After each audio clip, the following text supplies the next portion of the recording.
तो ये भागवत गीता कोर्स कहते हैं इसको, भागवत गीता कोर्स, और इसका दूसरा नाम है जर्नी ऑफ सेल्फ डिस्कवरी, स्वयं की खोज। ये भी एक इसका नाम है कोर्स। इसको उनका बहुत फेमस कोर्स है। ये पूना में आईआईटी टॉपर हैं हमारे राधेश्याम प्रभु, उन्होंने ये डिजाइन किया है। इस कोर्स का मतलब ये है व्यक्ति को ये पता लगे कि एक्चुअली मेरी लाइफ का मकसद क्या है, मेरे जीने का मकसद क्या है, उसको पता लगे। इस कोर्स का मतलब ये है।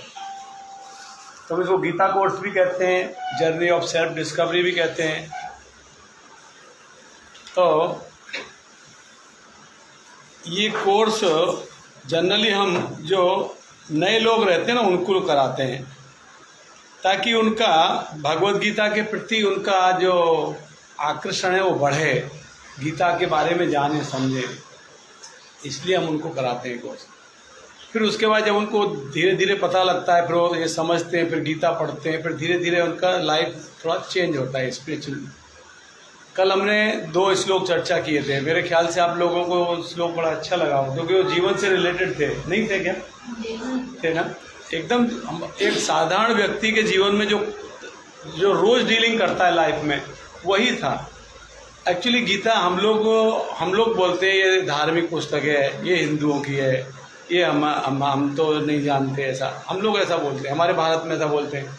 हमारे भारत में जो हमारी गवर्नमेंट है, जो पॉलिटिकल जो सिनेरियो है, वो सब ऐसा बोलते हैं, नहीं हम किसी को नहीं मानते, हम सबको मानते हैं। नहीं, तो सबको मानना चाहिए। अगर किसी को नहीं मानते ऐसा नहीं बोलना चाहिए, सबको मानना चाहिए, वो अलग चीज़ है। किसी को नहीं मानते वो एक अलग चीज़ है। मानना इसलिए चाहिए कि अगर कहीं पे भी हमें कोई बहुत ही मतलब अनलिटरेट व्यक्ति है, बिल्कुल पढ़ा लिखा नहीं है, वो भी अगर हमें कोई जीवन की सीख दे रहा है तो हमको ले लेना चाहिए। अगर सोना कीचड़ में पड़ा है, आप छोड़ दोगे उसे? सोना अगर कीचड़ में गिरा हुआ छोड़ दोगे? कीचड़ में कौन उठाएगा इसको, हाथ डालेगा? आप उठा लोगे, तुरंत धो लोगे, घर पर ले जाके जेब में भी रख लोगे, जेब गंदी होगी तो उसको शर्ट को धो लोगे बाद में। सोना मिल रहा है आपको, आप नहीं देखोगे कीचड़ में गिरा हुआ है। इसलिए ये नहीं देखना चाहिए ये कौन सा धर्म है, ये क्या है। अगर सही चीज़ है तो हमको ले लेना चाहिए वहाँ से। तो भगवत गीता एक ऐसी पुस्तक है जो हमको जीवन को जीना सिखाती है। तो इसलिए हम लोग भगवत गीता के बारे में ट्रस्ट कैसे डेवलप हो, कैसे भगवत गीता के विषय में पढ़ने की हमारी जिज्ञासा हो, उसके लिए हम ये कोर्स कराते हैं। और साथ ही साथ हम ये बताते हैं भगवत गीता में है क्या, क्या सब्जेक्ट्स हैं, किसके विषय में भगवत गीता में बात की गई, ये बताते हैं। और उसके बाद में फिर बताते हैं कि भगवत गीता क्यों पढ़ना चाहिए, क्या भगवत गीता से हमें मिलेगा। ये 3 दिन का कोर्स रहता है, ऐसे 6 दिन रहता है, लेकिन हम लोग को 3 दिन में कर देते हैं। 1-1 घंटा करें 6 घंटा लगता है, लेकिन हम 1.5 घंटा करके 3 दिन में इसको कवर करने का प्रयास करेंगे।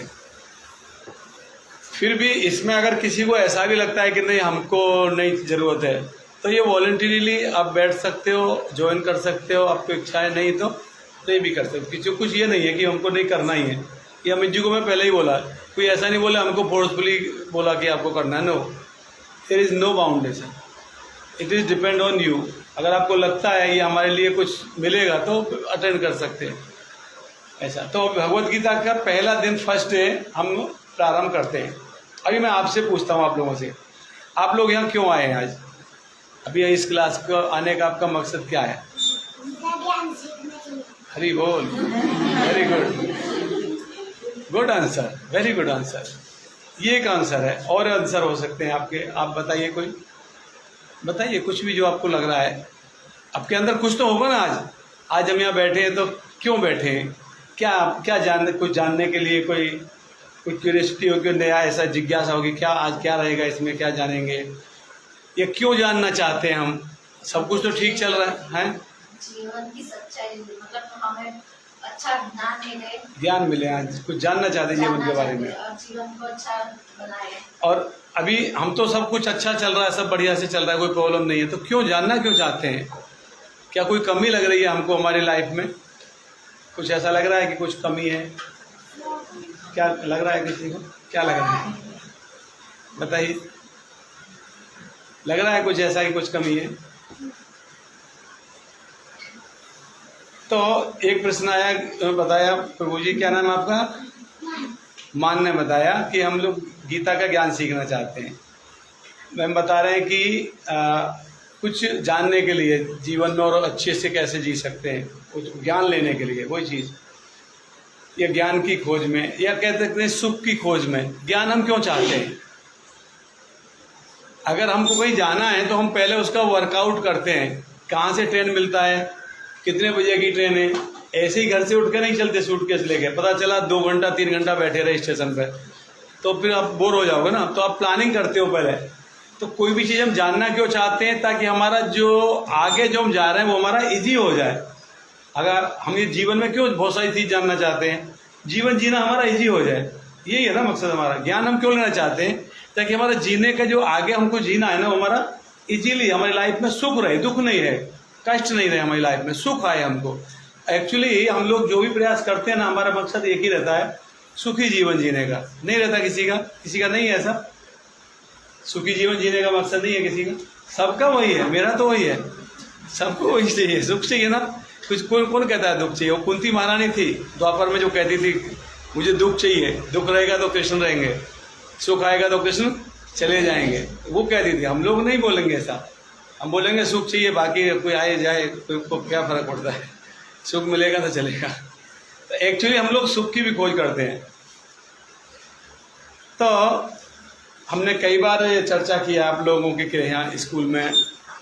अभी हम लोग मनुष्य हैं ना, मनुष्य हैं, और भी बहुत सारे जीवात्माएं, पशु हैं, पक्षी हैं, कीड़े मकोड़े हैं, जीव जंतु हैं, बहुत सारी जीवात्माएं, पेड़ पौधे हैं, सब में जीव हैं। तो अभी हम पशु नहीं, मनुष्य हैं हम। तो मनुष्य में और पशु में क्या अंतर है? कई बार यहाँ चर्चा हुआ है हमारा स्कूल में, बच्चों की क्लास में। हम सोच सकते हैं लेकिन पशु सोच नहीं सकते। हाँ। कैसे जीना है, क्या करना। सोच सकते हैं, पशु कम, उनका जो चेतना का स्तर है बहुत कम है। जैसे मैं लास्ट टाइम बता रहा था एक क्लास में, गाय को हम ईंट देंगे खाने के लिए तो खाएगी नहीं, उसको मालूम है ये मेरा खाना नहीं है, उसको मालूम है इतना। तो घास देंगे, रोटी देंगे तो खा लेगी, मगर और आगे क्या करना है उसको मालूम नहीं है। अभी जैसे मैं एग्जाम्पल दिया कि जैसे कोई आदमी है, जैसे किसी ने 4 बकरे बांधे हुए हैं काटने के लिए, चारों को घास डाला हुआ उसने, चारों लड़ रहे हैं अभी, ये मैं खा लूँगा, मैं खा लूँगा, इससे ज़्यादा मैं खाऊँगा, मैं ले लूँगा, ऐसा सब झगड़ रहे हैं। मगर तभी कोई कस्टमर आता है, उनमें से एक को पकड़ के वो वहाँ पर लकी ड्रॉ नहीं करता किसका नंबर आएगा, जो सामने पड़ गया उसको पकड़ लिया। अभी एक चला गया अंदर, बाकी 3 क्या कर रहे हैं? अभी वो ऐसे ही झगड़ रहे हैं, ये मैं खाऊंगा, ये मेरा है, ये मैं खाऊंगा, ये मेरा है। तो उनको भी ये नहीं मालूम कि ये अंदर जा रहा है, क्या हो रहा है इसके साथ। वो उधर ही अपना खाने में लगे हुए। उनका कॉन्शियस, उनकी चेतना इतनी अप नहीं है कि वो ये समझ पाए कि आगे क्या होने जा रहा है। आपको समझ सकते हो, अगर आप मान लो कहीं जा रहे हो, आप बस में से या ट्रेन में से उतरे, अब पता चला अभी 9-10 बज गया, रात हो गया, अब आपको कोई ऑटो नहीं मिल रहा है, अब आपको पैदल जाना है 2 किलोमीटर। आपको तुरंत माइंड में क्लिक होगा, अरे कोई मिलेगा तो, कोई चोर मिल जाएगा तो, कोई डाकू मिलेगा, कोई लूट लेगा, पैसा छीन लेगा, तुरंत माइंड में आएगा कि नहीं? तो इसके बारे में आप सोचोगे। पशु भविष्य के बारे में सोचता नहीं है, वो एट प्रेजेंट में जो है उसमें ही वो लगा रहता है। तो हमारा जो चेतना का स्तर है वो अप है, वो अच्छा है, हम ज़्यादा सोच सकते हैं, पशु नहीं सोच सकता। ये हमारे में फ़र्क है। तो ये हमारी समानता है और ये असमानता है। समानता क्या है पशु में और हम में? जो कई बार मैं आपको बताया है क्लास में, आहार, निद्रा, भय, मैथुन, 4 प्रकार की समानता पशु में और मनुष्य में। आहार मतलब भोजन करना, भोजन करे बिना कोई भी नहीं रह सकता, पशु को भी चाहिए और मनुष्य को भी चाहिए। और भोजन करने में दोनों को समान सेटिस्फैक्शन मिलता है, संतुष्टि भी समान ही मिलती है, कोई फर्क नहीं रहता। कुत्ते को झूठा खाने में उतना ही आनंद आता है जितना हमको पनीर खाने में आता है, नहीं उतना ही आता है उसको, इसलिए तो झगड़ जाते हैं आपस में कुत्ते। अगर वो खा रहा है, दूसरा आ गया तो क्या करेगा? छोड़ देगा उसको, लड़ जाएगा, पहले बाद में खाएगा, पहले उसको भगाएगा, क्योंकि वो उसका खाना है। तो उसको भी अब आपको लग रहा है, देखो क्या किसके लिए लड़ रहे हैं ये लोग, झूठे के लिए लड़ रहे हैं, आपको लग रहा होगा ऐसा, मगर उसके लिए वो उसका खाना है, उसका टेस्ट है। और निद्रा सोना, तो सोने में आनंद सबको सेम ही आता है, पशु को भी और मनुष्य को भी। आपको मालूम है कुत्ते को भी सपने आते हैं मैं एक वीडियो देखा था, एक कुत्ता सोते सोते ऐसे पैर मार रहा है बहुत। कोई बताया कि ये मैं ऐसा क्या बीमार है क्या? बोले बीमार नहीं, ये सपना देख रहा है, सपने में दौड़ रहा है कुत्ता, सपने में दौड़ रहा है। कोई दौड़ा रहा होगा पीछे से तो दौड़ रहा होगा। तो उनको भी नींद आने के बाद में किसको पता रहता है हम कहाँ सो रहे हैं? अब जब हम लोग भी सोने के बाद में बेड में सो रहे हैं कि ज़मीन में सो रहे हैं, चटाई पे सो रहे हैं, कहाँ सो रहे हैं, किसको पता रहता है? सोने के बाद किसको पता नहीं रहता। हाँ, सोने के बाद में जो रिफ्रेशमेंट मिलता है वो सबको समान मिलता है, कुत्ते को भी और आदमी को भी, है ना। अब आपको याद आएगा, मैं बताता हूँ करके कि जब हम सो के उठते तो कैसे करते हैं? आज बढ़िया नींद आई, एसी बहुत अच्छा चला, बहुत अच्छा कूलिंग कर रहा था, आज बहुत अच्छी नींद आई, करते ना सुबह उठ के। कुत्ता भी उठ के क्या करता है? ऐसा स्ट्रेस करता है, फिर पीछे होता है और एक बार ऐसे करता है। आज कोई भगाया नहीं मार के, आज बढ़िया सोया, पूरा रात सोया। आज भगा देते हैं लोग उसको, पत्थर मार के सो रहा हो तो पत्थर मारेंगे, ऐसे ही भगा देंगे। अब वो क्या बोलता है? आज बहुत अच्छा नींद आया, कोई भगाया नहीं। ये नींद हो गया। भय तो डिफेंडिंग पशु भी करता है और हम भी करते हैं। भय, पशु को कितना भय हो सकते हैं? एक ही भय रहेगा उसको, क्या? कोई मार न दे उसको, वो यही भय रहेगा। पशु को ऐसा नहीं है कि उसने कहीं बैंक बैलेंस रखा है, सूटकेस में पैसे रखे हैं, कोई निकाल के लेके जाएगा, रहेगा उसको। हमको कितने सारे भय रहते हैं, क्या? अभी ऐसे गांव जाएंगे, इधर ताला लगा के जाएंगे, फ़ोन करके पूछे हमारा ताला ठीक से लगा है ना घर पे, ज़रा देखते हैं ना, हम आ रहे हैं नेक्स्ट वीक आ रहे हैं हम, ज़रा ध्यान रखना। कितना डर रहता है, वो पैसा ना निकाल ले। फिर अगर मान लो शादी में जा रहे हैं तो चीज़ अपना गोल्डन ज्वेलरी सब साथ लेके जाते हैं, शादी में पहनना होता है ना, सबको दिखाने के लिए कि हमारे पास सब पे इतना सारा है, तो सब लेके जाते हैं। लेकिन ट्रेन में जाते हैं तो पूरा टेंशन क्या रहता है? सूटकेस किधर रखा है मेरा, सूटकेस किधर है। मान लो सो भी जाते हैं ना ट्रेन में, जैसे पटरी पे ट्रेन चलती है, खट खट खट खट खट जैसे खट खट खुटा उठते तुरंत देखते हैं सूटकेस रखा है ना, हाँ रखा है। सूटकेस में हाथ लगाए तसल्ली हो जाती है, हाँ रखा है। मतलब कितना भय रहता है, ये नहीं ले जाए कोई। फिर हमारा कोई अपमान न कर दे, इसका भय रहता है। हमारा कोई अपमान न करे, इसका भय रहता है। कोई इंसल्ट न कर दे। मैंने मान लो कभी कोई गलती से कुछ ऐसा काम किया हो जो पनिशेबल है, मुझे पनिशमेंट मिल सकता है, लोगों को समाज में पता लगेगा तो मेरा इज्जत चला जाएगा। गलती से मैंने कभी कर दिया, अभी तक किसी को पता नहीं चला है, मगर मेरे दिल में उसका भय हमेशा बना रहे। कभी पता लग गया तो क्या होगा, कभी पता चल गया तो क्या होगा। अब कर दिया है ना, वो हमेशा भय बना रहे, जीवन भर भय बना रहेगा। वो कितने भय रहते हैं हमारे अंदर। और आहार निद्रा भय मैथुन, मैथुन मतलब मैटिंग। पशु भी अपना संतान उत्पन्न करते हैं और मनुष्य भी संतान उत्पन्न करता है। तो ये चार जो सिमिलरिटी है वो पशु में भी और मनुष्य में भी है, कोई डिफरेंस नहीं है। मगर एक डिफरेंस क्या है? चेतना का स्तर मनुष्य का ज़्यादा है, ऊपर है, और मनुष्य पशु का नीचे है, इस प्रकार से। तो अभी सब लोग क्या चाहिए? सबकी लाइफ में, सबको जीवन में सुख चाहिए। तो अगर हम किसी को पूछें कि आप सुखी हैं तो क्या जवाब मिलता है जनरली? Fine thank you. हम बोलते हैं हाउ आर यू, बोलते हैं फाइन थैंक यू। क्या बोलते हैं? Fine thank you. क्या सही में हम वो जवाब देते हैं सही रहता है क्या? वो सही नहीं रहता है। वो हम लोग ये ऐसे बोल देते हैं how are you, fine thank you, रटा हुआ है ना। कैसे हो? एकदम बढ़िया। और सब ठीक चल रहा है ना? हाँ हाँ। अब उसमें हाँ में थोड़ा सा मिक्सअप हो गया, मतलब उतना अच्छा नहीं है, लेकिन हाँ ठीक है, चल रहा है। अभी उस आदमी को आप बिठाइए, शांत पास में बिठाइए, बिठा के थोड़ा देर बात करिए, फिर उसको अपनी बात बताइए। अरे हमारे साथ तो बहुत बड़ा ये ऐसा हो गया, हमारा जो भाई था ना गांव में, हमारे ऊपर केस कर दिया है, अभी हमको इधर जॉब करना है, उधर केस लड़ने जाना है, क्या करूं, बहुत तकलीफ में हूँ। आप एक बताओगे ना, वो तुरंत अपना बताएगा। अरे हमारा तो बहुत बड़ा प्रॉब्लम है, तुमको मालूम नहीं है अभी हमारा तो कितना बड़ा प्रॉब्लम हो गया।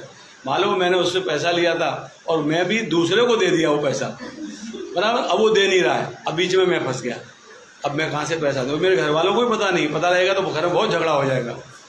एक प्रॉब्लम बताया। फिर दूसरा, अरे क्या बताऊँ, हमारे बच्चे तो बात ही नहीं सुनते। लड़का बोलता है मैं शादी करूँगा मेरे हिसाब से, आप छोड़ दो। अब कैसे ये सब चलता है क्या? अब हमारा समाज में कोई नाम है कि इज्जत है कि नहीं है? वो तो कुछ भी करेगा तो करने देंगे क्या? सुनता ही नहीं है। एक प्रॉब्लम। ऐसी कितनी प्रॉब्लम होती है जो व्यक्ति किसी को बताता नहीं है। रोज की प्रॉब्लम है, जीवन भर प्रॉब्लम रहती है, मगर पूछेंगे तो क्या बोलेगा? Fine, thank you. एक्चुअल में फाइन नहीं है, बहुत प्रॉब्लम है, ये सबका है। तो अभी हमारे जीवन का उद्देश्य क्या होना चाहिए? नेक्स्ट मेरा प्रश्न है, कोई उद्देश्य होना चाहिए ना जीवन का। बच्चों को पूछते हैं क्या बनेगा, वो बोले डॉक्टर, तो खुश हो जाते हैं। हाँ, लड़का डॉक्टर बनेगा, बड़ा हो गया, खुश हो जाते हैं ना हम लोग। इंजीनियर बनेगा तो खुश हो जाते हैं, इंजीनियर बनेगा। मगर हमारा एक्चुअली होना क्या चाहिए, उद्देश्य क्या होना चाहिए हमारे जीवन का?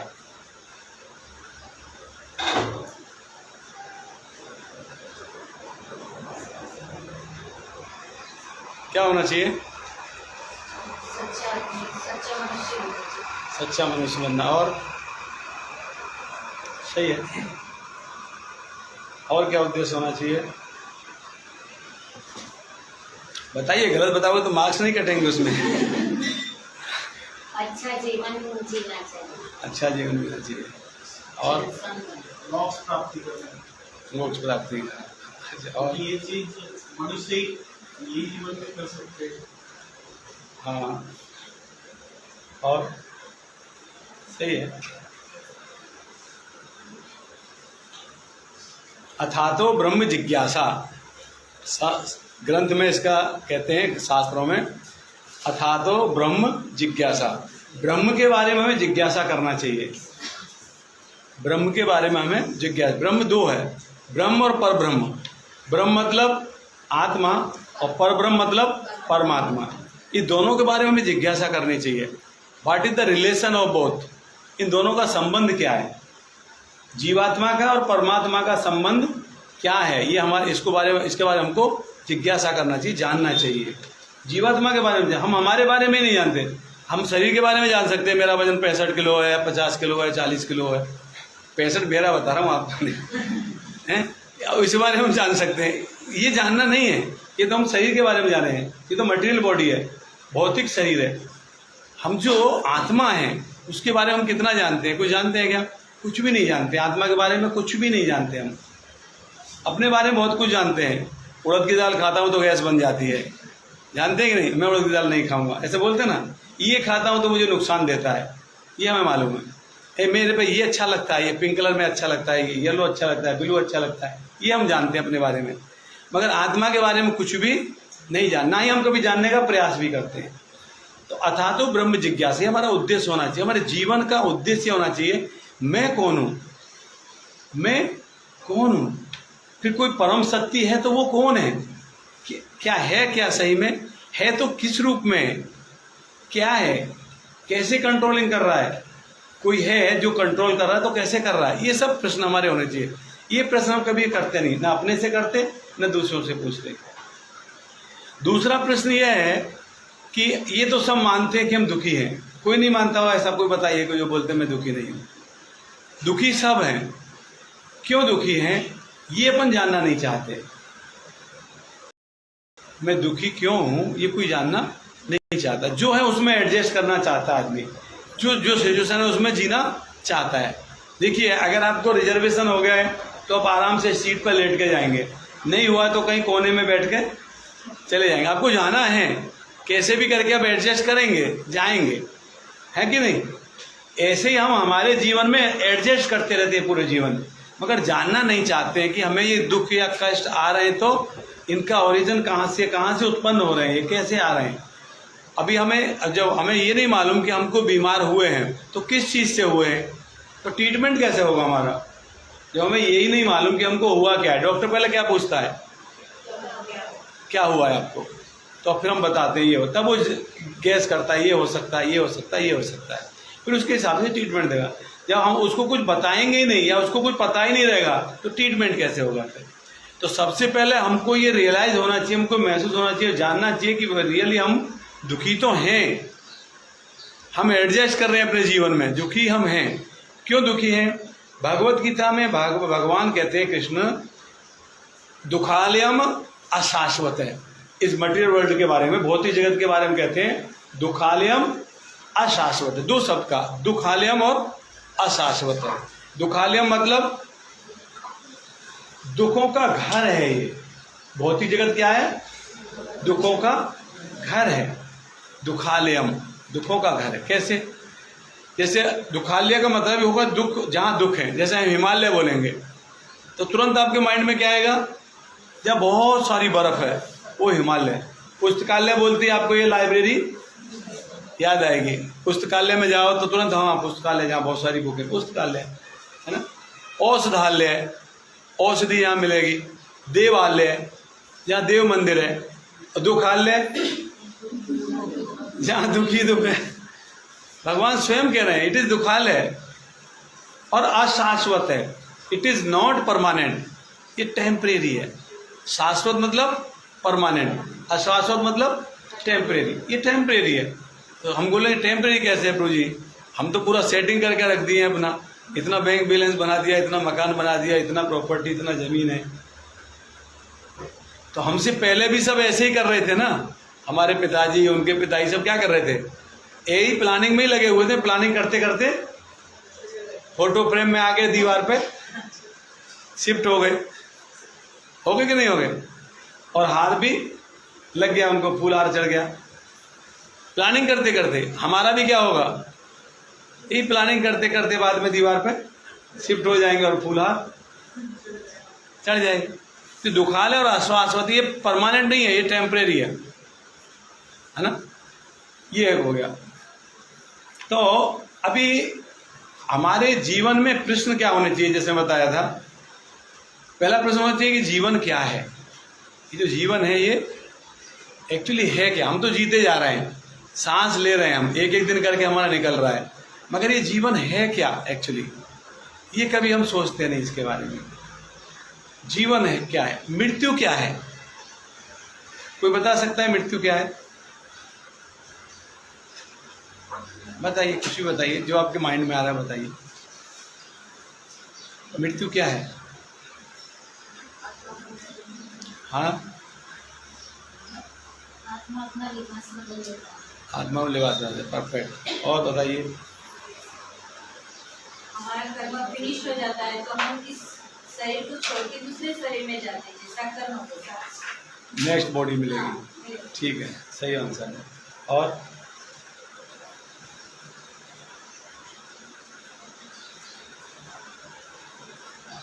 शरीर का परिवर्तन ही मृत्यु है। शरीर परिवर्तन है। ये भगवत गीता में एक श्लोक आता है, देहि निस्मृता देहे कौमारम यौवनम जरा तथा देहांतर प्राप्ति धीरज तत्र न मुह्यति। देहिन मतलब देहधारी, ये जीवात्मा। देहिन स्मृता, देह मतलब ये शरीर में। कौमारम यौवनम जरा, तीन स्टेज बताई। कौमार अवस्था मतलब बच्चे जैसे, जैसे मान। यौवनम जैसे और थोड़ा बड़े हो गए। और जरा मतलब मेरे से थोड़ा और आगे, अभी बुढ़ा नहीं हूं मैं, और थोड़ा आगे बुढ़ा है ना। कुमारम यौवनम जरा। फिर चौथा स्टेज आया, तथा देहांतर प्राप्ति, द चेंज ऑफ बॉडी। तथा देहांतर, देह का अंतर, देह को बदल जाना, परिवर्तन ऑफ दिस मटेरियल बॉडी। देह कैसे बदलेगी? ये त्याग देंगे, दूसरा ले लेंगे, स्वीकार कर लेंगे, न्यू बर्थ। तथा देहांतर प्राप्ति धीरज तत्र न मुह्यति, मतलब धीर व्यक्ति जो होता है ना, जो इंटेलिजेंट, जो बुद्धिमान है, न मुह्यति, इससे मोहित नहीं होता, इल्यूजन में नहीं जाता, भ्रम में नहीं जाता। ये क्या हो गया? अरे ये कैसे हो गया? अरे मालूम है ये तो होना ही है, इतने समय पे हो जाएगा, इसके लिए कोई भ्रमित नहीं होता। पुनर्जन्म क्या है ये समझना चाहिए। और एक सबसे बड़ा प्रश्न जो मैं पहले बताया था, अथा तो ब्रह्म जिज्ञासा, ब्रह्म के बारे में जिज्ञासा करना चाहिए। जगत के बारे में हमने जाना, क्या है ये जगत? दुखालयम अशाश्वत है। ये जगत कैसा है? भौतिक वर्ल्ड भौतिक क्या है? दुखालयम और अशाश्वत। यहाँ दुख है और टेम्परेरी है। अब ये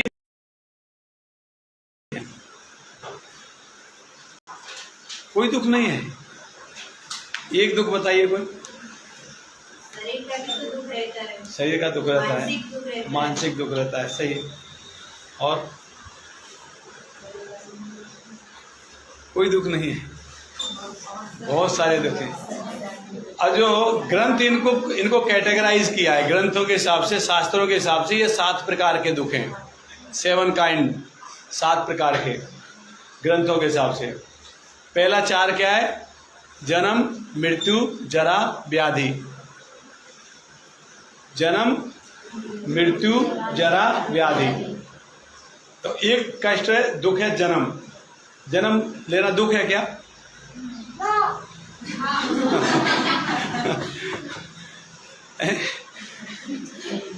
जन्म लेना बहुत दुख है। बच्चा 9 मंथ के लिए, 9 मंथ के लिए बहुत असहाय अवस्था में रहता है, गर्भ में बहुत असहाय अवस्था रहती है। वो कुछ रिएक्ट नहीं कर सकता। माँ ने जैसा खाया है उसको वैसा ही लग रहा है। तीखा खाया तो उसको लगता है जलन होगी, मगर वो किसको बोलेगा? कुछ नहीं। आज देखिए, अगर हमको आज बच्चे को देखते ना, हम जो दिखाते हैं वो मेडिकल साइंस वाले, किस सिचुएशन में रहता है, कितना बेंड रहता है, कितना फोल्ड रहता है। अभी ऐसे हमको फोल्ड करके किसी सूटकेस में बंद कर दिया जाए तो 9 मिनट के लिए खाली 9 महीने के बाद छोड़ दिए, 9 मिनट के लिए बंद कर दिया हमको फोल्ड करके, ऐसे ऐसे मुड़ के, क्या क्या दशा होगी हमारी? बहुत बड़ा कष्ट है। जन्म कष्ट है, हम लोग भूल जाते हैं उस कष्ट को।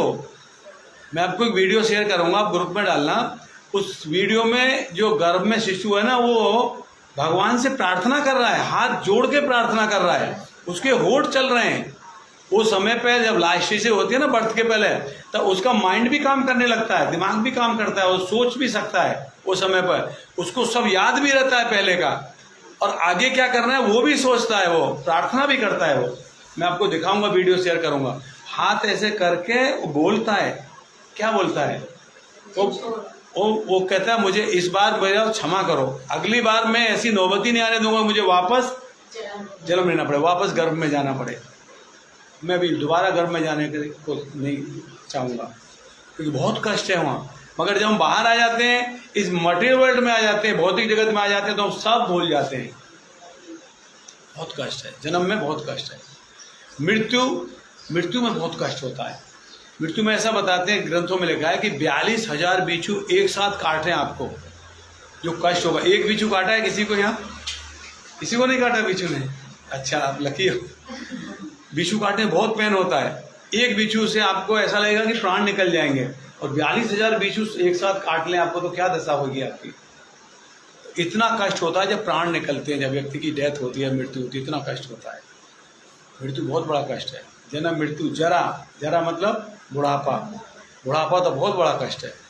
बुढ़ापे में तो पहला कष्ट तो ये कि कोई बात ही नहीं करता।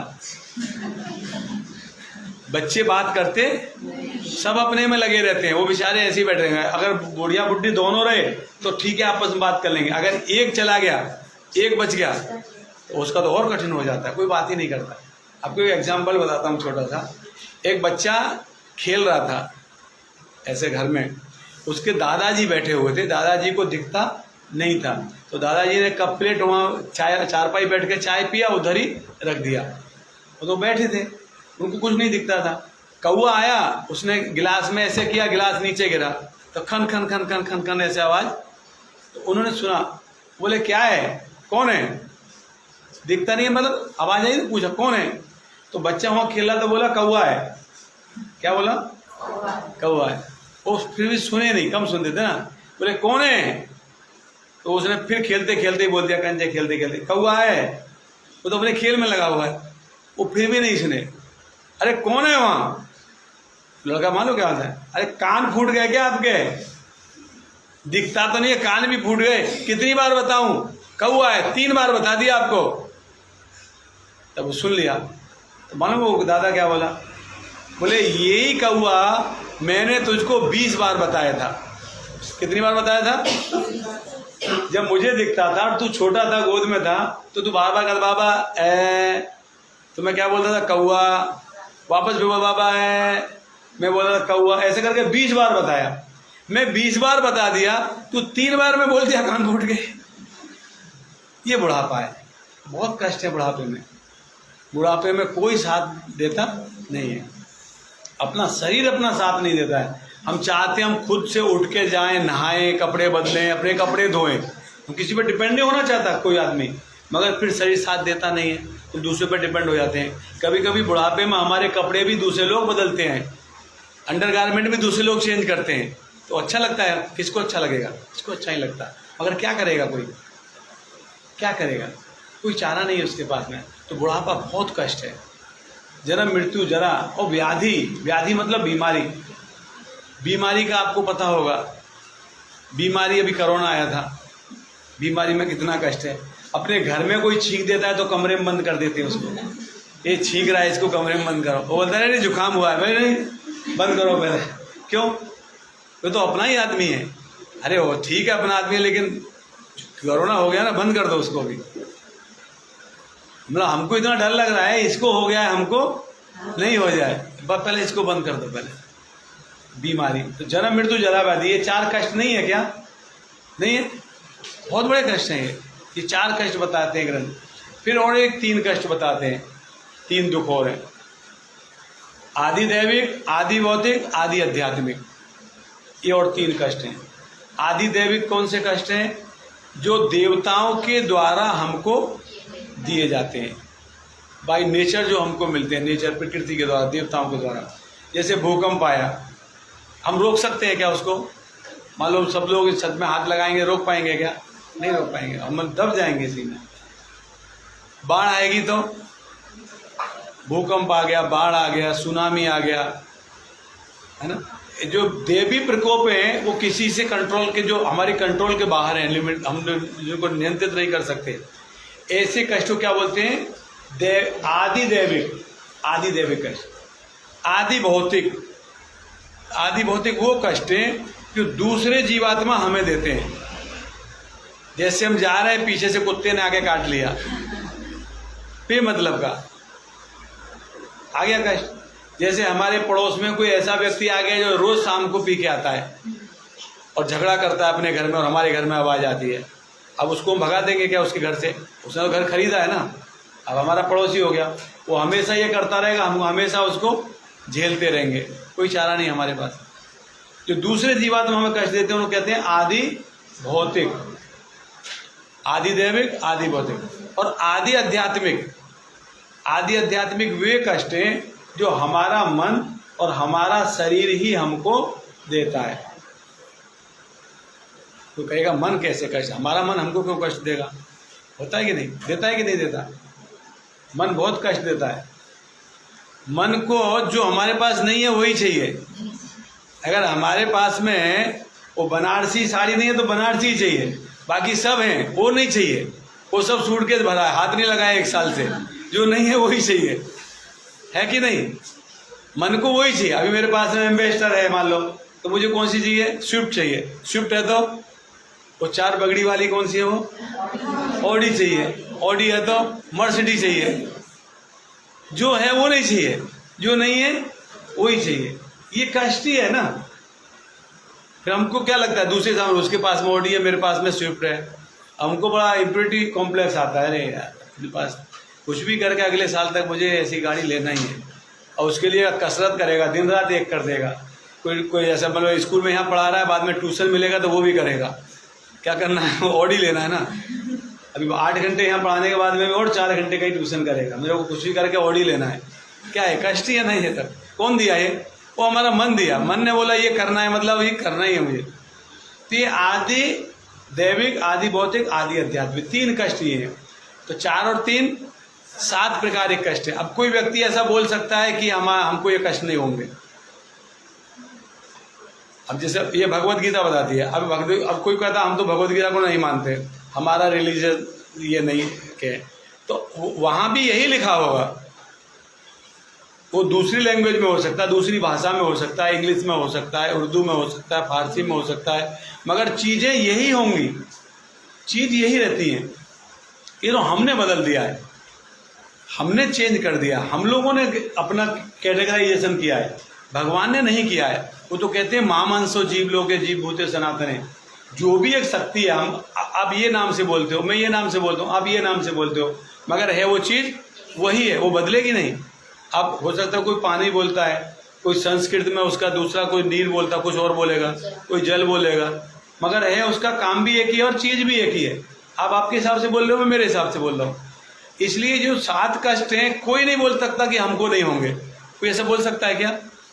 ये सबको होंगे। जो जीवात्मा जो मनुष्य है वो ये 7 कष्ट सबको होंगे इस प्रकार से। तो अभी कोई भी कष्ट से निकलने के लिए आपको क्या करना पड़ेगा?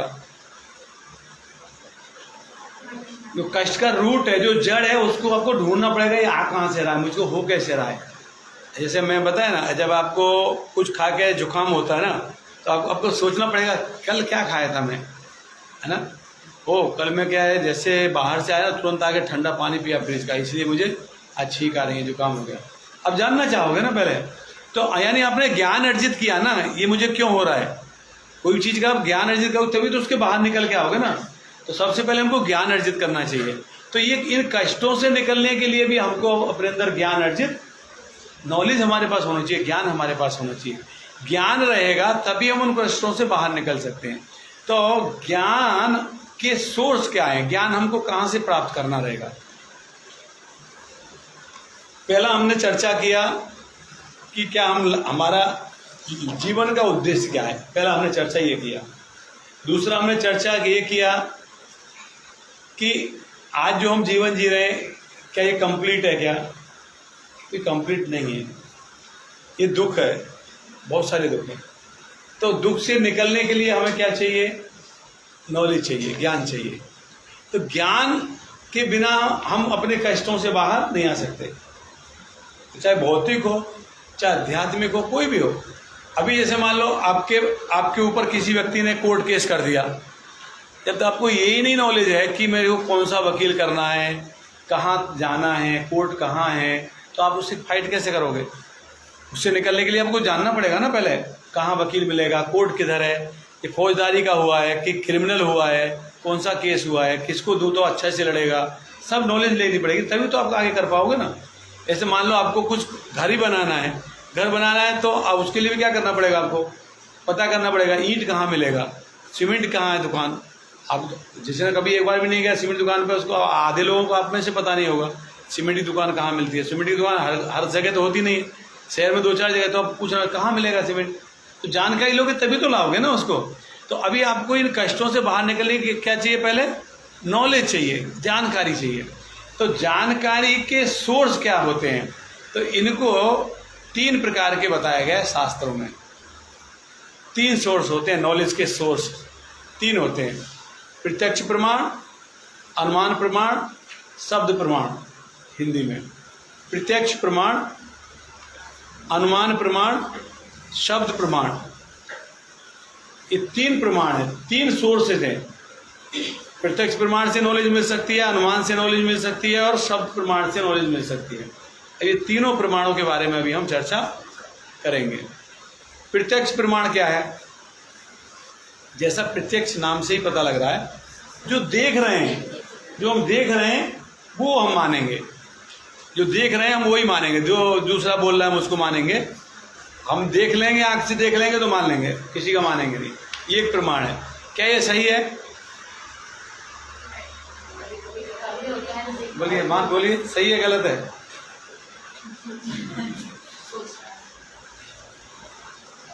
प्रत्यक्ष प्रमाण, अभी देखिए आप हैं, हाँ सही बताया, उसने गलत है, सही बताया, गलत है। अब जिसको सही लग रहा होगा उनको बताता हूँ। अब देखिए, कांच की आप परखनली में स्टील का स्केल डालते हैं आप, और उसको जब पानी भरते हैं तो पानी जहाँ से भरा हो वहाँ से वो बेंड दिखाई देता है कि नहीं। अब जैसे बोतल है, इस बोतल में हम कुछ डालेंगे ना, तो वो देखेंगे तो जहाँ से पानी की लेयर है ना, वहाँ से वो बेंड हो जाएगा ऐसे। तो क्या वो बेंड है क्या? स्टील का स्केल बेंड हो गया क्या पानी डालने से? नहीं हुआ। मगर हमको कैसा दिख रहा है? तो क्या जो देख रहे हैं क्या वो सही है क्या? आपने कोई फिल्म देखा होगा गोविंदा का और अक्षय कुमार का, तो वो अक्षय कुमार बोलता है कि वो ऐसा है, तो गोविंदा बोलता है मैं जो देखता नहीं वो मानता नहीं, मैं जो देखता हूँ वही मानता हूँ। तो अक्षय कुमार बोला तूने अमेरिका देखा है क्या? तो ऐसे करता है, ऐसे करता है, फिर अमेरिका नहीं है, ऐसे करता है, ऐसे करता है। मतलब अब वो बोले क्या बताए कि मतलब अमेरिका देखा नहीं तो अमेरिका नहीं है क्या? अमेरिका तो है ना। वो तो बोलता है मैं देखता हूँ वही मानता हूँ, तो क्या अमेरिका नहीं है इसका मतलब उसने नहीं देखा था? तो इसलिए हमारा जो प्रत्यक्ष प्रमाण है सही नहीं है। प्रत्यक्ष प्रमाण में त्रुटियाँ, कितनी त्रुटियाँ बाद में बताते हैं हम, ठीक है। दूसरा जो अनुमान प्रमाण है, अनुमान मतलब अज्यूम करना, ये ऐसा है इसका मतलब ये ऐसा होगा, ऐसा होगा, ये भी एक प्रमाण है नॉलेज गेन करने का। क्या वो सही रहेगा? क्या वो सही नहीं है। हमारा अनुमान क्यों गलत हो सकता है? क्योंकि मनुष्य के अंदर 4 प्रकार की त्रुटियां होती हैं। हर एक मनुष्य के अंदर 4 दोष होते हैं। क्या क्या होते हैं? मनुष्य की ये उसकी आदत ये है कि वो गलती करेगा, बिना गलती किए रह नहीं सकता है। कोई ऐसा व्यक्ति नहीं कह सकता कि मैं परफेक्ट हूँ, मेरे से आज तक कोई गलती कोई नहीं कह सकता ऐसा। अगर कोई कह सकता हो तो बताइए, आप में कोई हो तो बताइए। गलती तो होती है ही, है ना, बिना गलती कोई नहीं रहता। और दूसरा कमी क्या है? व्यक्ति मोह में रहता है, इल्यूजन में रहता है, मोह में।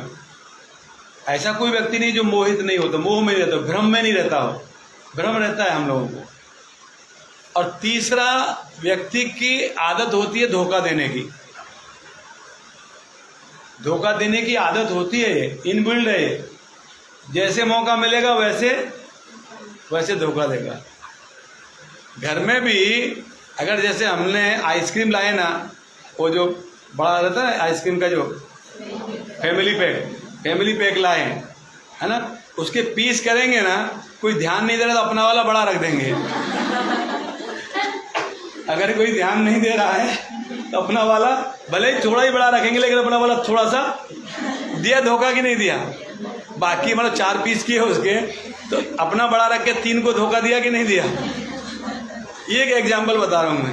नहीं, हमारी प्रवृत्ति है, धोखा देना ही है, हमें धोखा देने की प्रवृत्ति होती है मनुष्य में।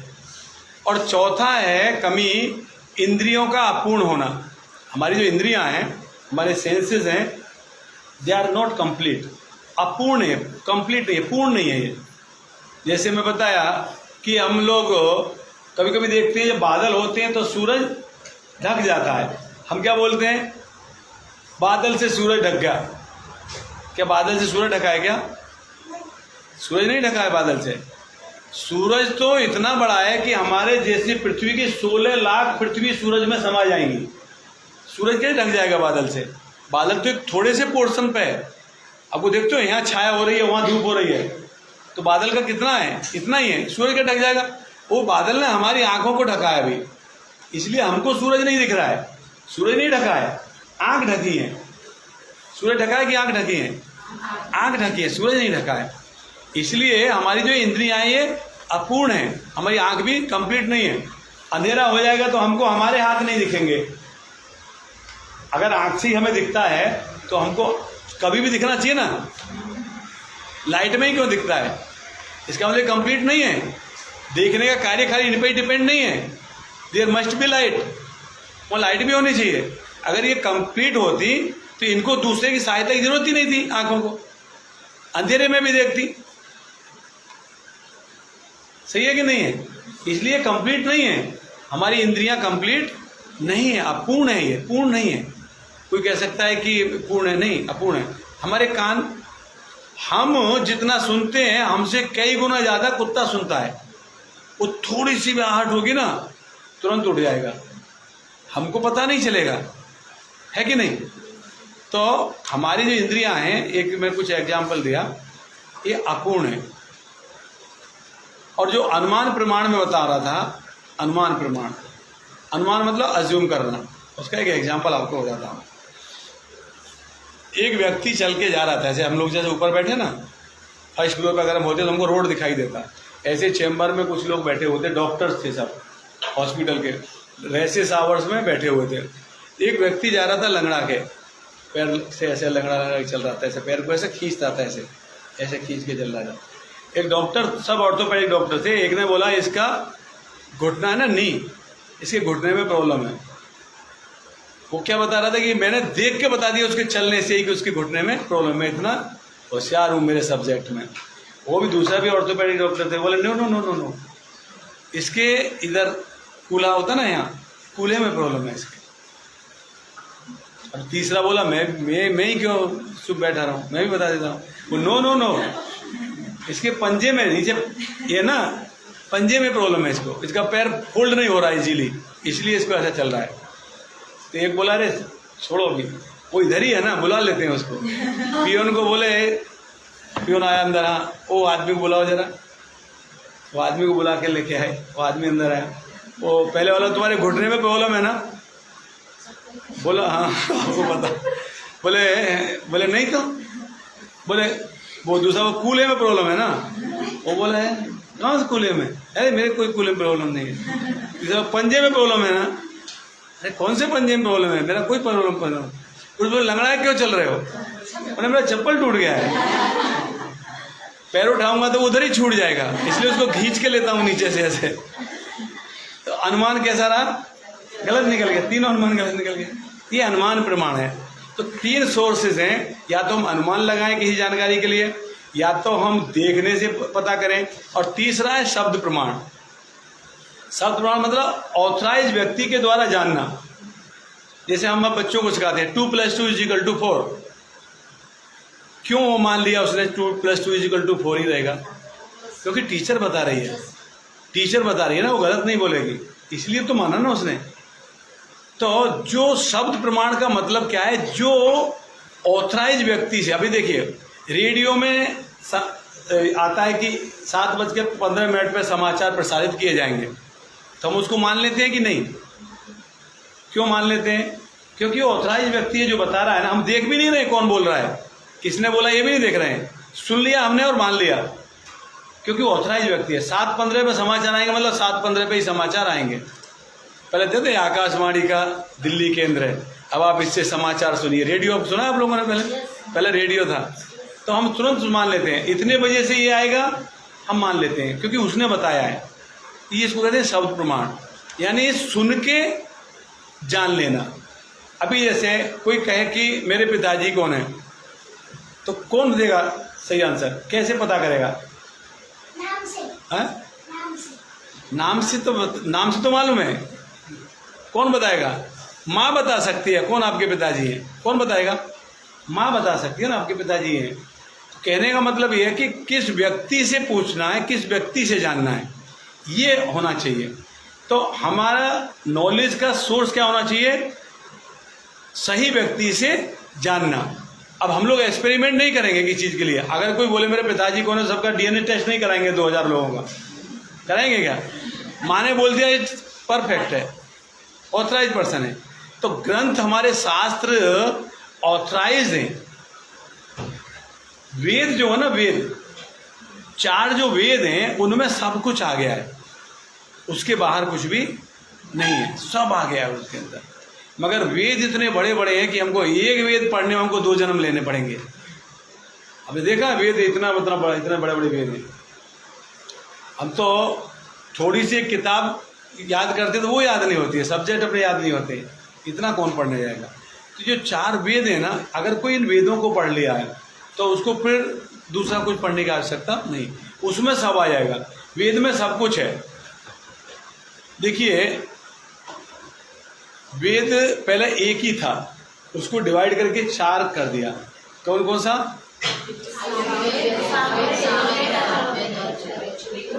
हाँ 4 हो गया। ऋग्वेद, सामवेद, यजुर्वेद, अथर्ववेद, 4 वेद हो गया। चारों वेद कैसे किए? अलग अलग सब्जेक्ट्स हैं, अलग अलग वेद में अलग अलग सब्जेक्ट है। और इनको 4 लोगों को, इनको HODs डिपार्टमेंट हेड, 4 लोगों को अलग अलग वो समय पे 4 ऋषियों को सौंप दिया गया था। आप ये लो, आप ये लो, आप ये लो, आप ये लो, आप स्टडी करो। फिर उन्होंने उनके अंडर में, अपने अंदर में बहुत सारे लोगों को लगा कर उनको अलग अलग स्टडी कराया। और इस प्रकार से जैसा आपने देखा है कि माँ जो बच्चे को पालती है ना, कोई हार्ड चीज़ होती है बच्चा नहीं चबा पाएगा तो माँ उसको चबा के उसको दे देती है कि नहीं, है ना? ऐसे ही जो ऋषि थे, ऋषियों ने इसको स्टडी करके और इसको कंप्रेस कर दिया और क्या बना दिया? व्यासदेव के द्वारा भगवत गीता बना दिया। भगवत गीता में वो सब है जो उन 4 वेदों में है, अकेली भगवत गीता में वो सब है। तो इतने वेद हम नहीं पढ़ सकते, वो एक भगवत गीता पढ़ के हम समझ सकते हैं। अब कोई कह सकता है वेद हम कैसे माने, वेद सही है, वेद का ज्ञान सही हम कैसे मान सकते हैं? तो ये प्रूव हो चुका है। देखिए, किसी भी पशु का, किसी का भी मल अशुद्ध होता है कि नहीं? मल मतलब पोटी, लैट्रिन, किसी का भी रहेगा तो कैसा रहेगा? अशुद्ध ही रहेगा ना। आप कितनी बार हाथ धोते हैं? तो इसका मतलब क्या है? सबका अशुद्ध होना चाहिए, मगर गाय का अशुद्ध नहीं है, उससे अपन लीपते हैं। गांव में जो लोग रहते थे उनको पता होगा, गोबर से घर को लीपा जाता था, क्योंकि गोबर से लीपने के बाद में जितने बैक्टीरिया रहते ना, वो सब बैक्टीरिया मर जाते। उसके बाद आप वो बैठ के वहाँ खाना खा सकते हो, सूख जाएगा ना, वहाँ बैठे खाना खाओ, तो वहाँ पे आपको कोई बीमारी नहीं लगेगी। इसलिए शंख है, शंख बोन है, पानी के जीव का हड्डी है वो, मगर उसको शुद्ध बताया है शास्त्रों ने। जैसे वेद में जो हम देख रहे हैं अभी, जैसे नमक कैसा होता है? वाइट। जहर कैसा होता है? वाइट। तो हम खा के देखेंगे कि 2 डब्बा रखा है तो कौन सा जहर है, कौन सा नमक है? क्या करेंगे? हमको कोई बताएगा ये नमक है, अब क्या बोलेगा? नहीं मैं तो इसको भी खा के देखूंगा पहले, सही में क्या है, ये है कि नहीं है। एक्सपेरिमेंट करेंगे? नहीं करेंगे। बताया मतलब आप मान लेंगे। जैसे हम लोग घर में खाना बनाते हैं, कौन सिखाया हमें खाना बनाना कि हींग डालना है? माँ बताया। उनको कौन बताया? उनका माँ बताया। कहाँ से आया ये? उनकी माँ बताया होगा। ये चीज़ उनको कहाँ से पता लगा? वेद बताए, ग्रंथ बताए। अब तो शास्त्रीय संगीत, शास्त्रीय मतलब शास्त्रों के आधार पर संगीत, वो कौन बताता है हमें? वो वेद में है। हमारी मेडिसिन, हमारी दवाइयाँ, औषधियाँ, क्या करना है, क्या नहीं करना है, क्या खाना है, क्या नहीं करना है, कैसे जीना है, कैसे नहीं जीना है, ये कौन बताया हमें? It is the manual. Veda क्या है? मैनुअल है, हमको कैसे जीना है वो बताता है वेद। तो वेद को अगर हम पढ़ लिया तो हमको जानकारी सब चीज़ के बारे में हो गई। देखिए, वेद में कहा गया कि पहले द्वापर युग में द्वारका था और जो समुद्र में डूब गया था। आज भी पुरातत्व विभाग के लोग उसको निकाल के बता रहे हैं कि यहाँ पे वो सब चीज़ थी, वो जाके देख रहे हैं, वैसे के वैसे है, जैसा वेद में लिखा है, ग्रंथ में लिखा है, वैसा देख रहे हैं। जैसे राम सेतु की बात करते हैं, राम सेतु वेद में लिखा हुआ है। अभी वहाँ नासा ने बताया कि है, रास्ता बना हुआ है वहाँ पे, जो भी पानी के अंदर चला गया। तो ये सब चीज़ें, जैसे भविष्यवाणी करते हैं, भविष्यवाणी कोई कैसे करता है? कोई बोल देगा, मैं बोल दूंगा ऐसे ही कि आपको 4 दिन के बाद में 2 लाख रुपए मिलेंगे, तो मिल जाएंगे क्या? नहीं, इसका भी कैलकुलेशन होता है। ये भी एक शास्त्र है। ये भी कहाँ से लिया हमने शिक्षा? वेद के अंदर ये शिक्षा है। अगर कोई आदमी पढ़ना जानता है, परफेक्ट कैलकुलेशन करना जानता है, वो आदमी परफेक्ट बता सकता है आपको, अगर विद्वान है तो। ऐसा कैलकुलेशन है, इतने बज के इतने मिनट पे होना है तो इतने बज के उतने मिनट पे वही होगा जो वो बता रहा है। ये कैलकुलेशन है, मगर उतना ज्ञान अभी लोगों को नहीं है, बुद्धिमान उतने नहीं है, इसलिए परफेक्शन नहीं है। भविष्यवाणी में परफेक्शन नहीं है। अगर परफेक्ट कोई होशियार होगा तो एक्यूरेट बता देगा आपको। तो ये भी वेद के अंदर है इस प्रकार से। तो ये जो सब सिस्टम है, ये हमारे वेद के द्वारा हम जान सकते हैं। अभी इतना वेद हम पढ़ नहीं सकते, तो व्यासदेव के द्वारा सभी वेदों का जो कंक्लूजन था, जो सार था, उन्होंने भगवत गीता लिखा, भगवत गीता। तो अगर हम भगवत गीता को समझ लेते हैं, सुन लेते हैं या पढ़ लेते हैं, तो हमें वो पूरा वेदों का ज्ञान मिल जाएगा। ज्ञान मिल जाएगा तो हमारे दुख, ज्ञान हम क्यों ले रहे थे? दुख दूर करने के लिए। तो हमारे दुख का कहाँ से आ रहे हैं वो हमको पता लग जाएगा। पता लग जाएगा तो फिर हम उससे बाहर निकलने का प्रयास करेंगे। तो इसलिए हमें भगवत गीता को पढ़ना चाहिए। तो भगवत गीता को पढ़ना चाहिए, ये तो कन्फर्म हो गया, मगर भगवत गीता को कैसे पढ़ना चाहिए, ये एक चीज़ है। कैसे पढ़ना चाहिए? भगवत गीता को पढ़ने की एक विधि है। Bhagavad Gita bonafide spiritual master के द्वारा पढ़ना चाहिए। मतलब वो व्यक्ति जो भगवत गीता को जानता है उसके द्वारा हमको भगवत गीता पढ़ना चाहिए। आगे जैसे आपका अलग अलग सब्जेक्ट हो सकते हैं, आपको दूसरा सब्जेक्ट दिया जाएगा तो शायद आप उसमें नहीं पढ़ा पाओगे, इसलिए हर व्यक्ति का अपना सब्जेक्ट होता है। जिसको जो इसमें स्वतः है, पहले से ऑलरेडी जो इसमें निपुण है, जिसके पास स्किल है, जो पहले से जानता है, जो समझता है, उससे हमें पढ़ना चाहिए। जो नहीं समझता है उससे हम पढ़ेंगे, खुद हम पढ़ेंगे तो दूसरा अर्थ लगाएंगे, हो सकता है, इसलिए उससे पढ़ना चाहिए जो जानता है।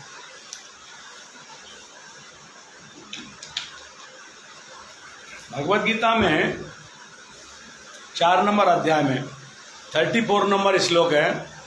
भगवान कृष्ण कहते हैं, तद्विधि प्रणिपातेन परिपिष्णेन सेवया उपदेशन्ति ते ज्ञानम ज्ञानिन तत्व दर्शने। तद्विधि प्रणिपातेन परिपिष्णेन सेवया। तद्विधि मतलब देयर इज ए विधि, मतलब प्रोसेस, वहाँ एक प्रोसेस है। क्या प्रोसेस है? प्रणिपातेन परिपिष्णेन सेवया। अगर आपको ज्ञान लेना है, कितने बजे तक करना है आपने को? हाँ 1:30 ना, ठीक है, आधा घंटा बाकी है। नींद तो नहीं आ रही ना किसी को? ऐसा नहीं बोला पका रहा है। तद्विधि प्रणिपातेन परिपिष्णेन सेवया उपदेशन्ति ते ज्ञानम ज्ञानिन तत्व दर्शने। तो भगवान कहते हैं कोई भी नॉलेज लेने की एक सोर्स होता है, कहाँ से लेना है, कैसे लेना है। तो कहते हैं आप गुरु के पास जाओ। अगर आपको जानना है तो आप गुरु के पास, अभी आप लोगों ने टीचिंग में डिप्लोमा किया है, जो भी किया है, तो किसी से जाना तभी तो किया है कि ऐसे ही कर लिया।